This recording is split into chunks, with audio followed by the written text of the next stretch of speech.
exams graded yet. I will try to get those done by Wednesday. I was at the Science Olympiad all day on Saturday grading other exams for Science Olympiad. So those exams got graded, but your exams did not get graded. So I'll try to get those done by Wednesday. Other questions, concerns, issues? I do have All right, so, remember, we were talking about transportation of water in plants on Friday? And we were talking about, we just finished talking about the properties of water. And so now we're gonna see how that, applies to, the transportation in the plant, all right? So you have this process called transpiration. Transpiration is basically just evaporation that's happening out of the leaf. But when that evaporation happens out of the leaf, basically what you get is water that is pulled from the roots all the way up to the top of the plant. So this is called the evaporation cohesion tension mechanism. All right, so you got evaporations coming out of the leaves, but remember, water molecules are polar. They've got those hydrogen bonds, so they're really, really attracted to each other. So as the water evaporates out of the leaf, you have this column of connected water molecules going down the xylem all the way to the root of the plant. And so as the water evaporates out of the leaf, those water molecules are attached to each other, and they pull on each other, and they pull themselves all the way up to the top of the plant. So what that looks like in practice, you've got your leaves. On your leaves, you've got all of your stomata that are surrounded by guard cells. Get out your clickers. What is the main function of the stomata?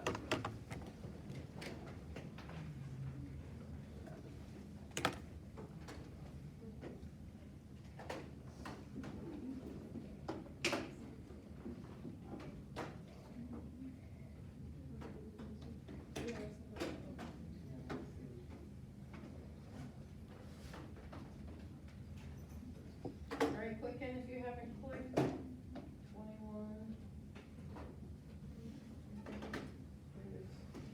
Maybe more like 23 of you have clicked in. Okay. All right. So yeah. So the main function of those gaps in the epidermis is actually for gas exchange. So plants need to take in carbon dioxide so they can do photosynthesis. When they open, though, to let in carbon dioxide, water is going to be leaving. So you have this trade-off between bringing in the carbon dioxide and letting out water vapor. So these stomata open, you have this evaporation of water that comes out. This is a little diagram of like a water-lined bit of plant tissue. So as this is evaporating out, the surface tension in these little air pockets inside the leaf is going to actually pull water from the xylem out to the edges of the leaf. So it's going to be pulled, because of the hydrogen bonds between the water molecules, it's going to pull that water out of the xylem. Then, if you look at what's happening in the xylem, so you've got the evaporation happening from the leaf. Within the xylem, you have cohesion between your different water molecules. So the water molecules are attracted to each other because they are polar. They've got those partial charges, and so they're going to be cohering to each other. So you've got this cohesion. You also have some adhesion to the sides of the xylem. It's basically called capillary action. So there's some of that happening as well, but mainly it's the cohesion there. And so what's happening is that they pull on each other, and so you have tension in the xylem, and the water is going to be pulled up to the top of the plant.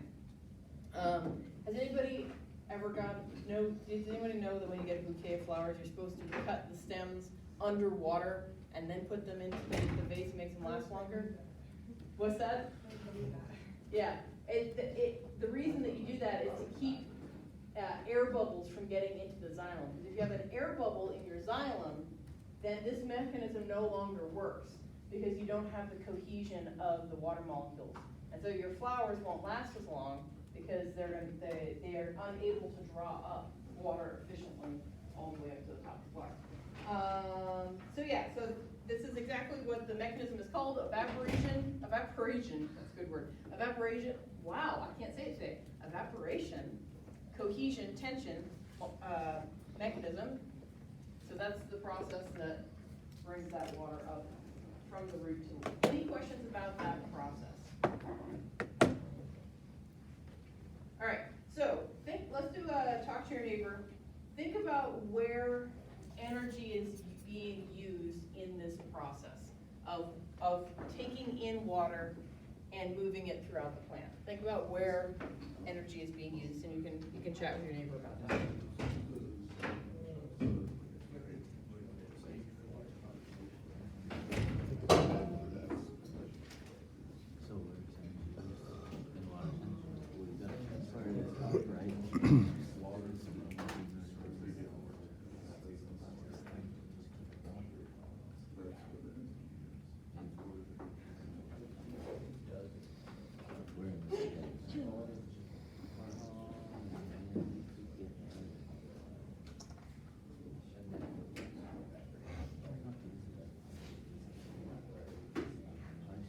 All right, so what do you guys think? Where's energy being used in this process?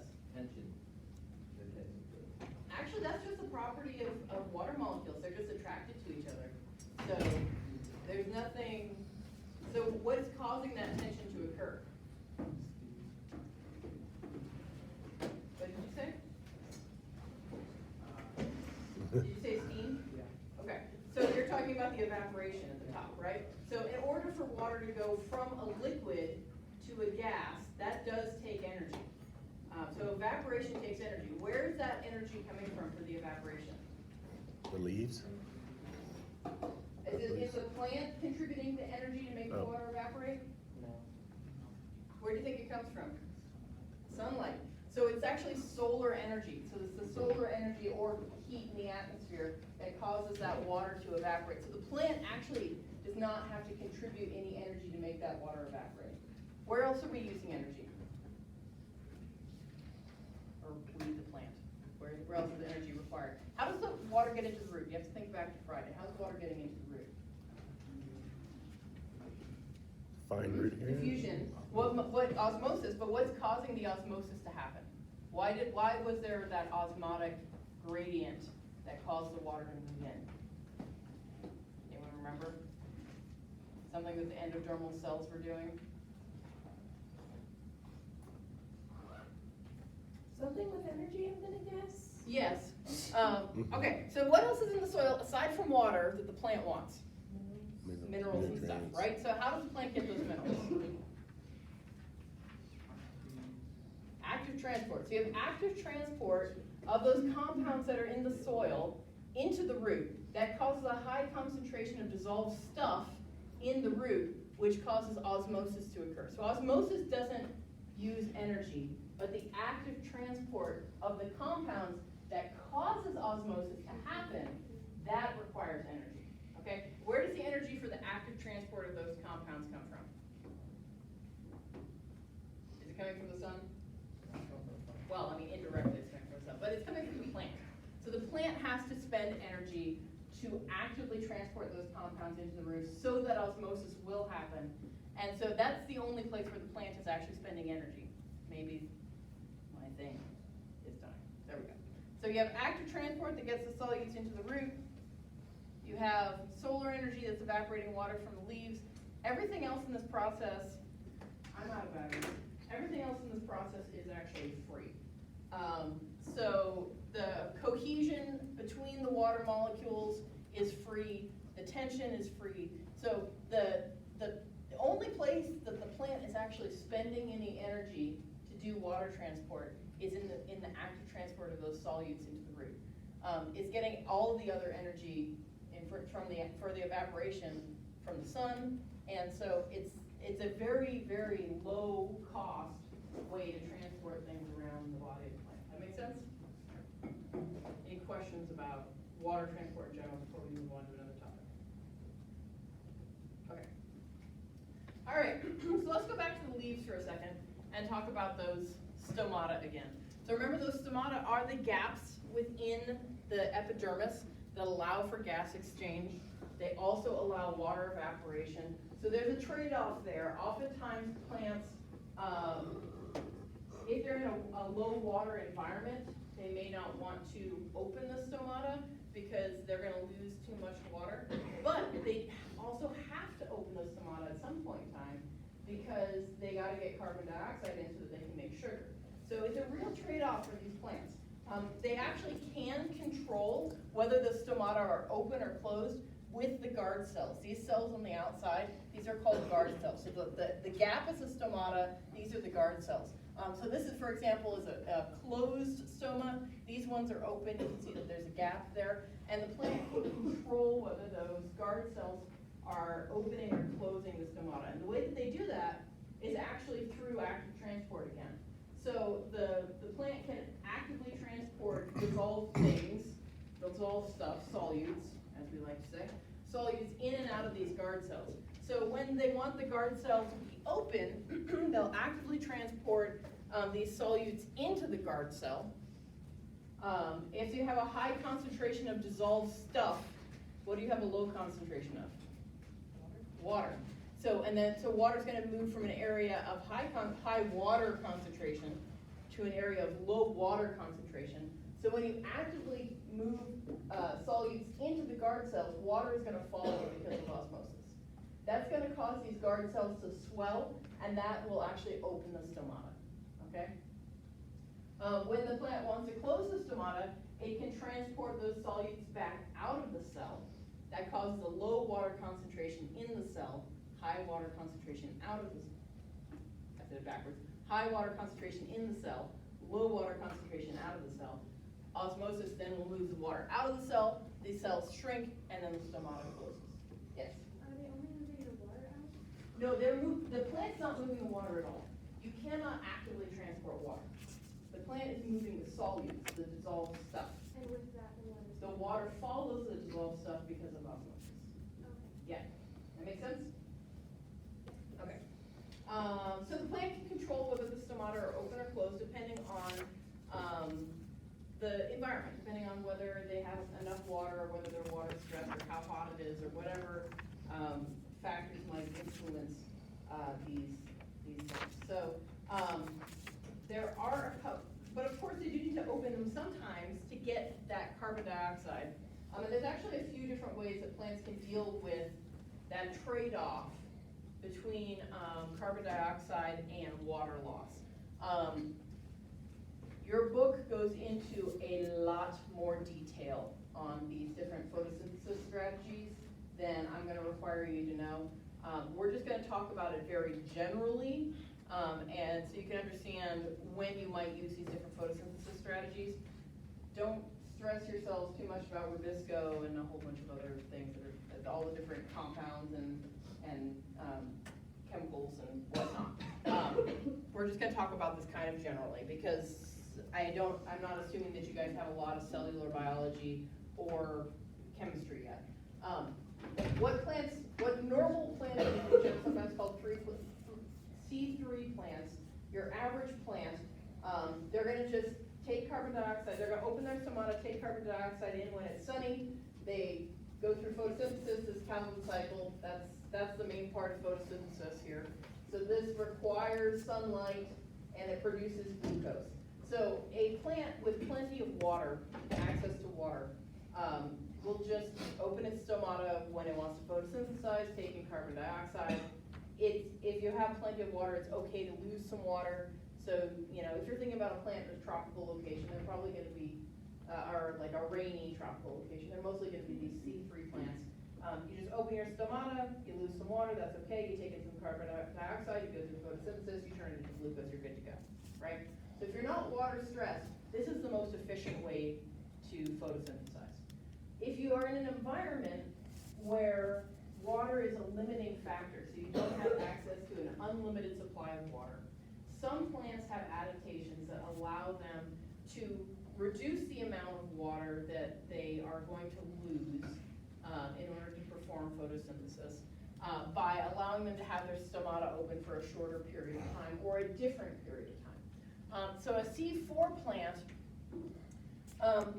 the carbon dioxide is moving into the plant because of diffusion. So if carbon dioxide is being taken out of the air that's inside the plant and turned into sugar, then that's gonna lower the carbon dioxide concentration in the air within the plant, so you'll get a concentration gradient, you'll get diffusion into the plant. What a C4 plant does is it actually has a faster process where it can turn the carbon dioxide into something else. It's a four carbon molecule, and then it can actively transport that molecule away from the edges of the plant into a tissue called the bundle sheath. This keeps the concentration gradient between the outside world and the plant's inner parts higher, so that carbon dioxide diffuses into the plant more rapidly. Because carbon dioxide diffuses into the plant more rapidly, they can get the carbon that they need in a shorter period of time, so they don't have to leave their stomata open for as long. Okay, so this is basically manipulating the concentration gradient to have carbon dioxide diffusion occur more rapidly. And so in this case, photosynthesis is taking place in a different location, in the bundle sheath. That's where the photosynthesis is taking place, and the plant is making glucose. So what I want you to know about C4, there's a whole bunch more in your book about C4, but basically what I want you to know about C4 is that it's transporting the carbon to a particular location to maintain that concentration gradient so they don't have to keep their stomata open as long. Okay, that's the short summary of C4. CAM plants do another slightly different thing, where they open their stomata at night, take in carbon dioxide, turn it into a different carbon-based compound that they can store. They'll store it, close their stomata during the day, so they've got the carbon that they need because they stored it at night, and then they actually do the photosynthesis during the day with the stomata closed. And so that's another way that you can avoid losing a bunch of water, is if you bring in the carbon at night when it's cold, store it, save it, and then do photosynthesis in the day with your stomata closed. All right? So this one they're moving into the carbon to a different location. This one they're separating the time when they take in the carbon with when they're actually doing the photosynthesis. Does that make sense? All right, and that's the level of detail I need you to know. There's a heck of a lot more in there, but don't fret yourself too much about all of those fine scale details. Okay, any questions about this? All right, so we got one more topic. So we've just talked about photosynthesis. So the plant is going through photosynthesis, it's taking carbon dioxide out of the air, it's turning it into sugar, and it needs to transport that sugar throughout the body as well. Because not all parts of the plant can photosynthesize. There's a lot of parts of the plant that are not exposed to light, like the roots or the insides of the stems or whatever. And those parts of the plant still need sugar to survive, because that's their food. So those cells need that sugar in order to keep alive. So the plant has to be able to move sugar around its body to all of these different tissues, and there's a process that they do for that. So most of the time, in most cases, sugar is going to be being transported from the leaves where it's produced to places like the roots where it's needed. So the leaves would be a sugar source if they're making sugar, and the roots would be a sugar sink. They need sugar. There are some cases where this direction of flow can be reversed. So for example, if you have a deciduous tree, a tree that drops its leaves in the winter, in the early spring, it has to grow new leaves, and usually those trees will store sugar in their roots for the winter, and then in the spring, they will transport that sugar from the roots up to the leaves that are starting to grow. And then once the leaves grow enough to photosynthesize, and the direction of flow changes again. So it usually goes from the leaves to the root, but it doesn't always go from the leaves to the root. Does that make sense? Okay, so let's look at how this works. Those are the sugar sinks. All right. Okay, so we talked about the xylem. The xylem is the vascular tissue that transports water. Sugars are transported in the phloem. There is, of course, water in the phloem as well, because the sugar has to be dissolved in something in order to be transported. But the main function of the phloem is for sugar transport, not for water transport. And it's transported with a mechanism called the pressure flow mechanism. So let's like take a look at how that happens. So here we are in the leaf. The leaf is photosynthesizing, it's making sugar, and the first thing that's gonna happen is that the cells in the leaf are going to actively how there, but I'm telling you anyway. They're gonna actively transport those sugar molecules into the phloem, all right? So the cells are going to grab sugar molecules and concentrate them into the phloem. So it's creating a high concentration of sugar inside the phloem, all right? If there's active transport, if things are getting moved across a membrane, and maybe you remember this also from our discussion of the different tissue types, are those phloem cells alive or dead? I'm sorry, what did you say? Are the phloem cells alive or dead? The cells in the phloem. There's a little multiple choice thing here.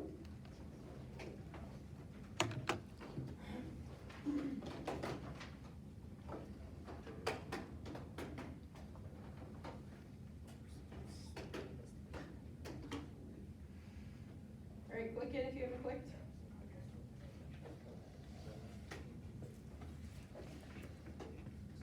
Anybody else? Last chance to click. Okay.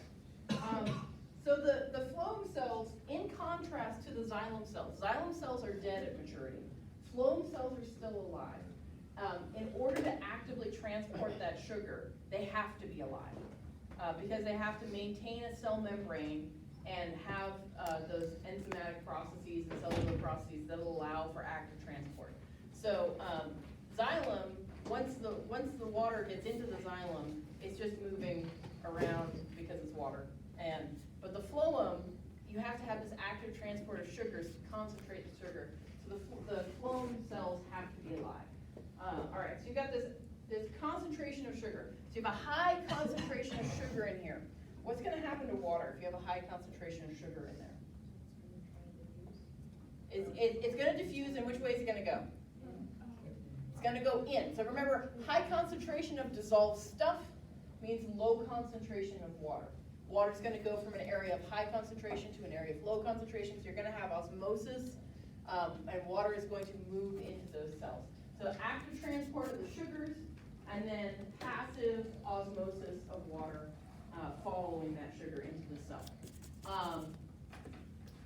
You have a whole bunch of water going into those cells. What is that going to do to the pressure in those cells?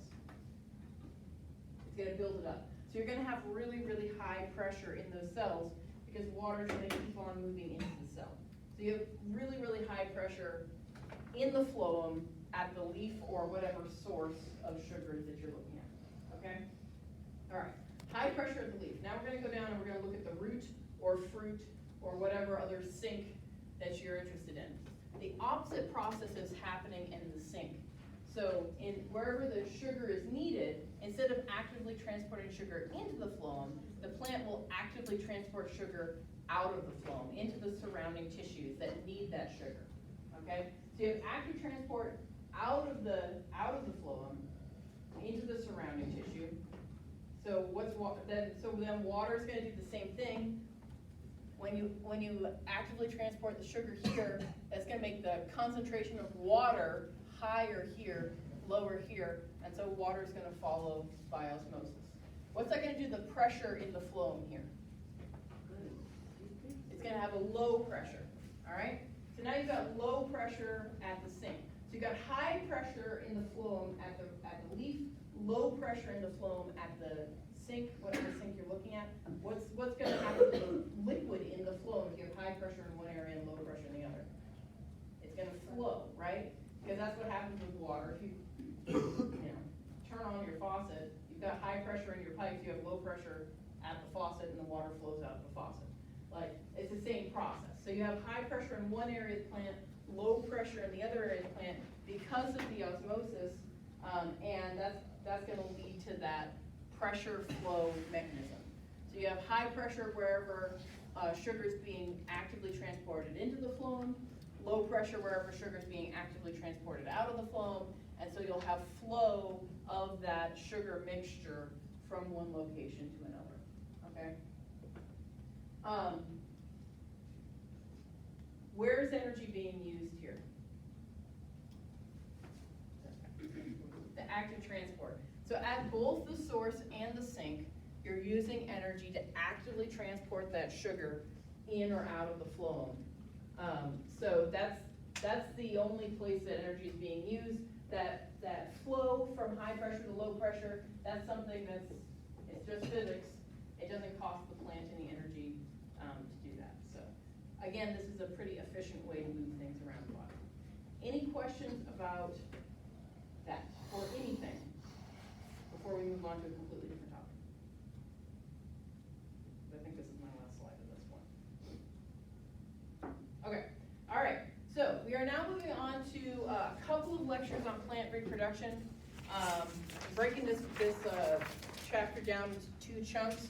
The first chunk is going to be alternation of generations, because plants reproduce really quite differently from animals, and so you might not be super familiar with the concept of alternation of generations. So we're going to kind of break it down a little bit and then look at how it's different between different groups of plants. This lecture is going to be important for your video that you're making in lab on fern reproduction, because we're going to be talking about that today. So that's one of our topics for today. All right. So sexual reproduction, as you guys probably normally think of it, is that you think you have, most of the time organisms are diploid. If you think about humans, this isn't the case for us. We're usually diploid. The only time where humans go through a haploid stage is the sperm and the eggs. So the sperm and the eggs are the only haploid cells in the whole reproductive process of an animal, right? The rest of the time, animals are diploid. Plants are really different. Plants have an entire haploid generation that is multicellular and an entire diploid generation that is multicellular. So they're actually alternating back and forth between a phase which is haploid and a phase which is diploid. This is why we call it alternation of generations, or if you want another really fancy word, you can call it a haplodiplontic life cycle. Haplodiplontic life cycle. All right, so you have two life stages, both of which are multicellular. You have the sporophyte. The sporophyte is the diploid phase. Sporophytes produce spores. Spores are a haploid structure. So in order to go from being diploid to being haploid, what do you have to do? If I remember. It's a type of cell division. What did you say? Is it cleavage? Mitosis is cell division that doesn't change your chromosome number. Meiosis. So you guys are going to learn a lot more about mitosis and meiosis when you take 182. What I need you to know for this class is mitosis is cell division that maintains the same chromosome number. Meiosis is cell division that leads to half as many chromosomes. Okay? So as the sporophyte goes to produce the spores, goes through meiosis, produces haploid spores. Okay? Those haploid spores then will germinate into a different phase of life, the gametophyte, which is a haploid phase. It is multicellular in all plants, so it makes up more than one cell. And then eventually the gametophyte will make gametes, sperm and eggs. Okay? So sporophyte makes spores, gametophyte makes gametes, and this is all through mitosis because you're starting with a haploid spore. You don't have to go through meiosis to make haploid sperm and eggs because you're already haploid. So it's just mitosis, cell division with the same number of chromosomes. Eventually you get your sperm and eggs, those fuse, fertilization occurs, and you're back to diploid again, and then you go back into this sporophyte stage. So plants are alternating between the diploid phase and the haploid phase, but both of these are multicellular. Okay, so that's the really major difference there. Okay, that makes sense so far? We're going to look at some examples so that it's not just little weird spheres, so that it hopefully will be a little bit more intuitive. All right, so we're going to be talking about various different groups of plants. Remember, here is our plant phylogenetic tree. So we're going to be looking at the bryophytes, the tracheophytes, particularly, we'll look at pterophytes, that's at the ferns as an example. And then the seed plants, so the gymnosperms and angiosperms. So hopefully you guys remember those terms from our discussion of plant diversity. We'll start with the bryophytes.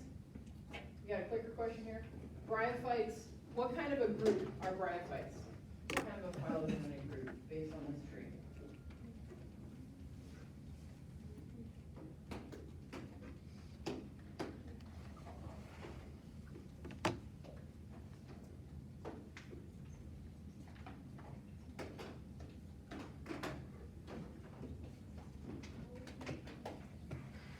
All right, click in if you haven't clicked. Anybody else? Okay. So these guys are a paraphyletic group. Remember, paraphyletic means common ancestor and some but not all descendants. These other plants are also descendants of this common ancestor, but they're not considered bryophytes, therefore this is a paraphyletic group. It's still a group we use a lot because these guys are reproductively very similar to each other and very different from these guys.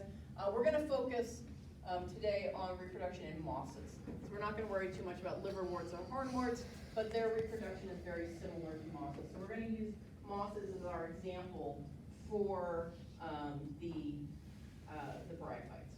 All right.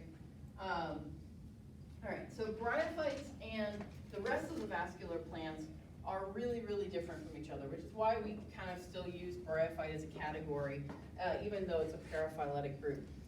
Remember, the bryophytes don't have complex water transportation tissues. They don't have xylem and phloem like the tracheophytes do.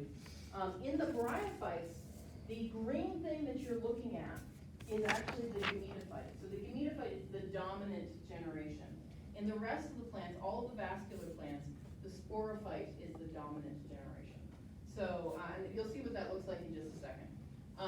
In the bryophytes, the sporophyte is actually completely dependent upon the gametophyte. It is not an independent structure. It can't live on its own. In the vascular plants, the sporophyte is the dominant structure, and it's also free-living. It's not dependent on the gametophyte. There's also this thing about branching. The sporophytes unbranched in bryophytes and branched in gametophytes, but don't stress too much about that. All right, so let's take a look at gametophyte reproduction, or sorry, bryophyte reproduction. All right, so when you look at a moss, picture a moss in your head. That little green fuzzy plant that you're thinking of, that is the gametophyte. It is a haploid plant. It has only one set of chromosomes in it, okay? So this is the adult moss here, the dominant moss, adult moss. It's a cute little green structure. At the top of each plant, little plant, what you're gonna see is one of the structures that makes either sperm or eggs. So at the top of a male plant, you will find an archegonium. Sorry, female plants produce an archegonium. Male plants produce an antheridium. So basically female plants are going to have a structure that's going to have eggs in it. Male plants are going to produce a structure that has sperm. Now remember I said that that a lot of plants require water for reproduction. Mosses are one of those. They have to have enough liquid water for the sperm to swim from the antheridium to the archegonium. All right. So that sperm has to swim from the antheridium. Yeah, this one's the antheridium. From the antheridium, swims over to the archegonium, fertilizes an egg at the top of this little plant. All right? So once you have that fertilized egg, you have that zygote. That zygote is going to grow into the sporophyte. This is the sporophyte, this little brown thing. Next time you find some moss, get down real close and take a very close look. And you might see these little brown things growing out of the top of the moss. That's the sporophyte. So this is a different individual because it does not have the same genetics as the gametophyte. This is a diploid structure. The gametophyte is a haploid structure. But it is completely dependent upon the gametophyte.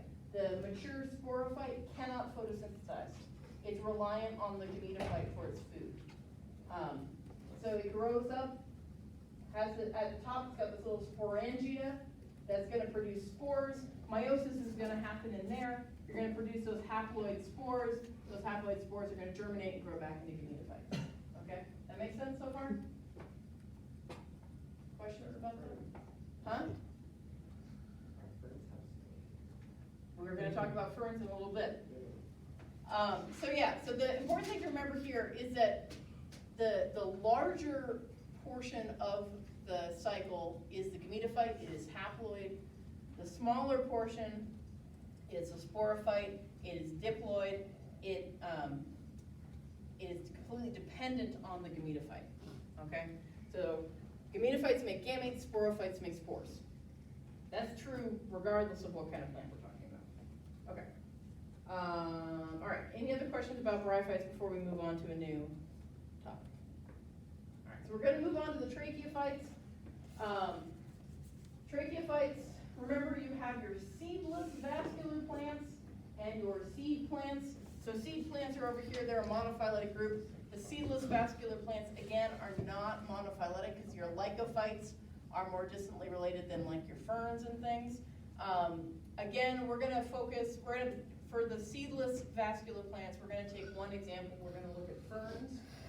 And that's gonna be our example for the seedless vascular plants. But all of the, like the bryophytes, the mosses were similar to the rest of the bryophytes, but the rest of the seedless vascular plants are also pretty similar to ferns. So ferns are a good representation. In the case of the seedless vascular plants, the gametophyte is now much, much smaller, and the dominant green plant that you think of, so when you think of a fern, you're now looking at the sporophyte. So this structure here is the sporophyte, not the gametophyte like we had in the bryophytes. All right, so here's our reproductive cycle. We got another quicker question here. So I just was talking about this, but hopefully you're remembering. Which stage is diploid, which stage is haploid?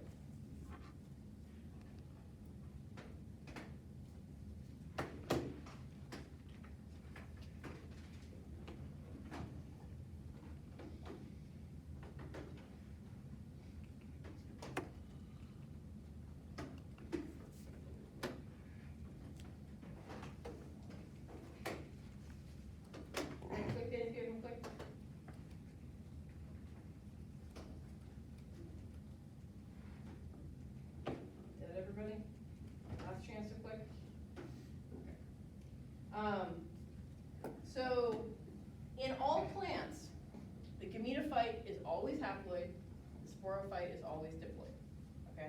So it doesn't matter what kind of plant you're looking at, the gametophyte is always haploid, the sporophyte is always diploid. The sizes may vary, but that is always true. So in the case of the fern, when you're thinking about a plant that you would say that is a fern, you're looking at the sporophyte.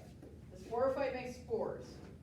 So in the case of a fern, the sporangia, or the structures that produce the spores, are on the undersides of the leaves. They look like little brown dots. Again, next time you see a fern, flip over the leaf, look at the underside, you'll find those little brown dots. They're called sora, or sorus, if you want to do the singular, a sorus, or mini sora. Those sporangia within the sora, whatever, those are going to be producing the spores. So you go through meiosis, and you've got your haploid spores. That's where we started in lab. I gave you guys haploid spores, okay? So you got those spores. They're going to germinate into a gametophyte. The gametophyte in a fern is this tiny little leaf-like structure. They're a couple millimeters across, so they're teeny. Those gametophytes, they're going to make gametes. So they're going to have archegonia and antheridia, just like the bryophytes do. So they have some structures that are going to make eggs, those are the archegonia. They're going to have some structures that are going to make sperm, that's the antheridia. The sperm still has to swim from the archegonia to the antheridia. Okay, so ferns also require water to reproduce. This is why I said it's basically impossible for you to overwater your fern spores. And if you want to win the fern growing competition, you've got to get out of the gametophyte stage. To get out of the gametophyte stage, you have to have enough water for those sperm to go fertilize the eggs. So sperm are going to swim over, they're going to fertilize the egg. Then they're gonna create the zygote, and out of that gametophyte is gonna grow your new sporophyte. The new sporophyte is independent, it does not depend upon that gametophyte. The gametophyte is photosynthetically capable, it can photosynthesize, so can the sporophyte, and so the sporophyte's gonna grow up out of that gametophyte and turn into a fern, adult fern plant, okay? So you got your gametophyte, haploid, little, this is all the stuff I just said, I just forgot to click through. Okay. Here's a question, here's another talk to your neighbor. Why do you think the only plants that have the gametophyte as the dominant are the bryophytes? All other plants, the sporophyte is the dominant, all right? And the bryophytes are more similar to an ancestral plant. So why do you guys think that most land plants have evolved a dominant sporophyte instead of a dominant gametophyte? So talk to your neighbor and see if you can come up with a hypothesis. I would think it has something to do with being in open air.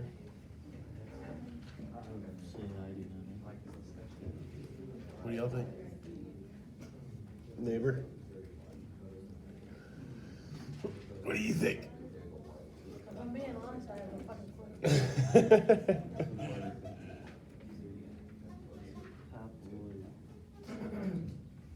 So what do you guys think? Did you come up with any hypotheses about why the sporophyte might be dominant in most plants? Yeah.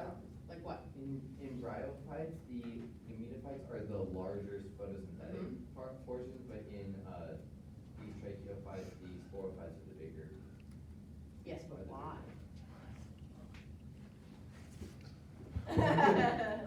Yeah, so why is the sporophyte larger in most land plants rather than the gametophyte? I think it might be easier to produce spores, than do it the other way, and also like more likely that the reproduction will actually happen, more likely to succeed, yeah. Let's see, Like the is it spores easier to are- produce, well, let's see. It is easier to produce spores because you don't need to have a partner to reproduce with You spores. can produce a lot more of them and increase your bounty. But you still have to have the gametophyte stage at some point in time.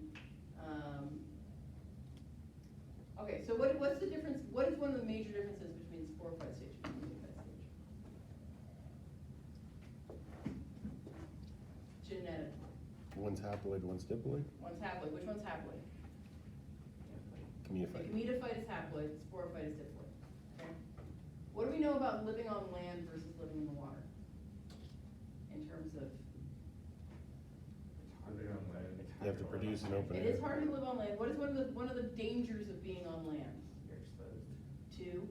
Predation. Yeah, you're exposed to radiation in the water, but sunlight, Desiccation. sunlight, what does sunlight have in it? UV radiation, what does UV radiation do? Mutates. It causes mutations. Mutations are bad, right? If you are haploid and you get a mutation in an important gene, you are screwed. Because you only have one copy of that gene. And if you got a mutation in that important gene, that's it, that's the only copy you've got. If you are diploid and you get a mutation in an important gene, you're more likely to survive because you still have another copy. You have two copies because you're diploid. So it's thought that the evolution of having the sporophyte be larger is actually an adaptation to UV radiation.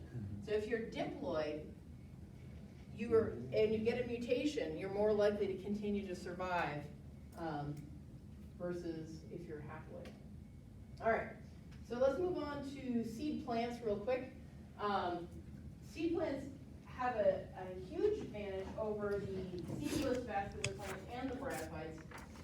They have increased complexity of their tissue, they have better water transportation, they're tolerant of more different environments, and importantly, they no longer need water for reproduction. So they don't have to have water for the sperm to swim to the egg. And seed plants also produce seeds, which are, they're basically the zygote, the fertilized egg, surrounded by protective tissue. Those seeds contain everything that the plant needs to germinate and grow, but they're in a nice little tidy package that allows the plant to survive harsh conditions. So if you think about like all of the wildflowers that grow every year and then they die in the winter, they produce a bunch of seeds, those seeds fall to the soil, and they can survive harsh winters where it's really cold, or they can survive periods where it's dry for a long period of time, and then germinate later and grow at a later point in time when conditions are more favorable. So, you're gonna see seed plants, actually, they're way more common in way more environments than the seedless vascular plants or the bryophytes. Those pretty much only grow in fairly moist locations because they have to have that liquid water in order to reproduce, all right? Yeah, so this is how seed plants are actually reproducing without water, rather than having to have the sperm swim from one place to another. You can either have the sperm go through the air in the form of this kind of pollen, which is the air pollinated plant. We'll talk more about pollination on Wednesday. Or you can have an animal partner who helps you move your sperm around. All right, I've got a few more minutes, okay. So we've been looking at reduction in the size of the gametophyte as we step through these plants. So here, I like this illustration because the gametophyte and the sporophyte are color-coded. So here's our bryophyte. The gametophyte was the big plant thing, the sporophyte was the little thing growing on the top. Here's our fern, little tiny gametophyte, great big sporophyte. Here's our seed plants. Now the gametophyte is limited to a couple of small structures that are found within the sporophyte. So in the case of the seed plants, the gametophytes are now dependent, or at least partially dependent, on the sporophyte. So we started out with a sporophyte that was dependent on the gametophyte, and now we've got a gametophyte that's dependent upon the sporophyte. So there's two types of gametophytes in the seed plants. The pollen grain, so a single grain of pollen, that is the male gametophyte. It still counts as a multicellular generation because the pollen grain has a few cells, like 2 or 3 cells. It's still multicellular though. The female gametophyte is a structure called the megaspore, which is found within an ovule, within the ovary of a flower. We'll talk more about flower structure in just a second. And that female gametophyte is completely and entirely dependent upon the sporophyte. The sporophyte nourishes the gametophyte, protects it, and actually, when we start talking about the angiosperms, the plant produces a fruit that surrounds that gametophyte. So this is not, actually neither pollen nor the megaspore are photosynthetic. So the only photosynthetic structure now is going to be the sporophyte. Okay? Questions about this so far?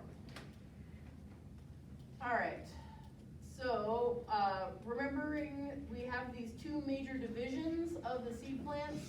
We have our gymnosperms. Actually, you know what? I'm going to stop there. I'm going to